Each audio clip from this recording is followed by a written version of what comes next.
Adam Schiff connected to both companies named in $7.4 billion Burisma-US-Ukraine corruption case. Uh-oh. So what happened to this story? Where are the investigations? And follow the money trail. So this is from the Gateway Pundit. And we'll take a quick look into this. So as reported on Wednesday, the head of Burisma Holdings was indicted this week in Ukraine. Oh, spicy. Let's see. That's a little bit too big. Y'all read that? Just want to make sure that it's legible. Look, I can read just fine. I've got perfect vision close up. I'm just trying to make it big enough so anybody who might be watching on their smartphone, you can read along with us. All right, so Ukrainian prosecutor general indicted Burisma owner Nikolai Zoklevsky. I know his name, I just can't remember. Anyway, the claim alleges that Hunter Biden and his partners received $16.5 million over several years for their services, in quote unquote, in Ukraine. Vice President Joe Biden's son, Hunter Biden, took a lucrative post on the Burisma board in 2014. Of course, we remember that. Hunter Biden was making millions from the corrupt Ukrainian oil and gas company, even though he has no experience in oil and gas. He really doesn't have any experience, as far as I know, in running any kind of businesses or companies or being a board member and all that. He got the job because he's Joe Biden's son. I mean, we know that. Anyway, new memos released earlier this month revealed Burisma Holdings, Hunter Biden's Ukrainian natural gas company, pressured the Obama State Department to help end the corruption investigation during the 2016 election cycle. Just 1 month before then, Vice President Joe Biden forced Ukraine to fire Viktor Shokin, the prosecutor probing his son Hunter. Remember that? Remember, he was like the attorney general for Ukraine, and then Joe Biden called him, and he's like, he actually said this on stage. Joe Biden bragged about it. He said that he called him or he called the president of Ukraine or whatever, and he was like, fire that prosecutor. Or yeah, he wasn't the attorney general. Yeah, he was like one of the lead prosecutors in Ukraine. But yeah, Joe Biden called one of the higher ups, if not the president of Ukraine at the time, and he's like, fire that prosecutor. And they're like, well, I can't fire him. And he's like, well, you better fire him, because if not, you're not getting $1 billion worth of U.S. aid.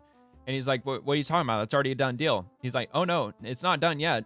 He's like, yeah, but it is. Okay, well then call the president. Call President Obama, and by the time you get on the phone with them, the money's not going to be there. So anyway, like, he bragged about that, and he's like, well, what do you know? He got fired. So it's crazy, man. They really don't believe that they're ever going to get in trouble for this shit. To the point where Joe Biden, before he even became president, he was bragging about that on stage, on camera. Oh, yeah. Here you go. I guess I should have read a little further. So Joe Biden bragged about getting Viktor Shokin fired during a 2018 speech to the Council on Foreign Relations. That's where that happened.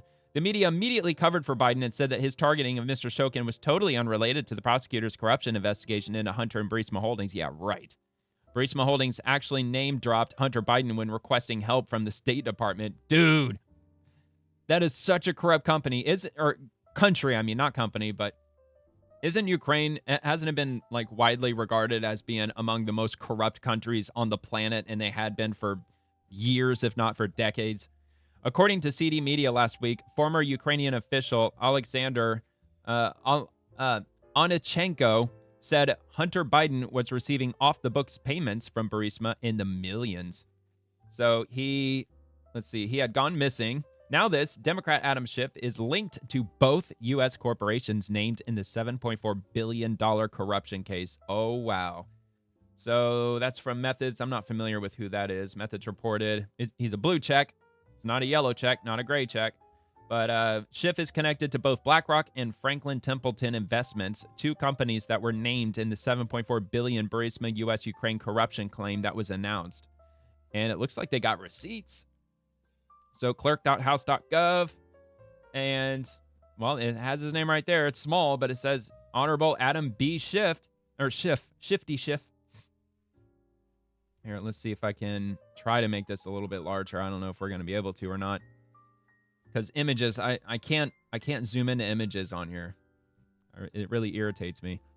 So BlackRock California Municipal Income Trust, BFZ, and then BlackRock Muni Holdings California Quality Fund Incorporated, MUC. Value of asset, says none. Income types, capital gains and dividends and interest. Income $5,001 to $15,000, and then the second one is $1,000 to $2,500. And the filer information is Adam Schiff. Annual report 2016. And this is assets in unearned income.